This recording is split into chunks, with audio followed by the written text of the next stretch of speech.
ہم کریں گے ہر مظلوم کی حمایت۔ بسم اللہ الرحمن الرحیم۔ السلام علیکم، میں ہوں حرین فاطمہ اور آپ دیکھ رہے ہیں حمایتی نیوز HD چینل۔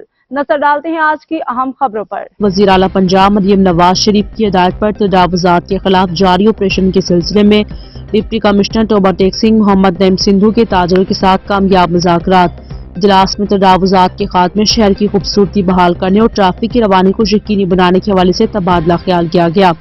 تاجروں نے ضلع انتظامیہ کو اجلاس میں اپنے تحفظات اور مسائل پیش کیے۔ تاجران نے ضلع انتظامیہ پر اعتماد کا اظہار کرتے ہوئے ایک ہفتے کے اندر اپنی مدت آپ کے تحت تجاوزات ختم کرنے کی یقین دہانی کرائی۔ ڈپٹی کمشنر نے تاجروں کو یقین دہانی کرائی کہ آپریشن مکمل طور پر شفاف ہوگا، کسی بھی شخص کو بلا وجہ نقصان نہیں پہنچایا جائے گا۔ ضلع انتظامیہ عوامی تعاون کے ذریعے تجاوزات کے مسئلے کو مستقل بنیادوں پر حل کرنے کے لیے پرعزم ہے۔ یہ آپریشن وزیر اعلیٰ کی جانب سے دی گئی ہدایت کے تحت جاری ہے، جس کا مقصد شہری علاقوں میں عوام کو درپیش مشکلات کو کم کرنا، انفراسٹرکچر کو بہتر بنانا ہے۔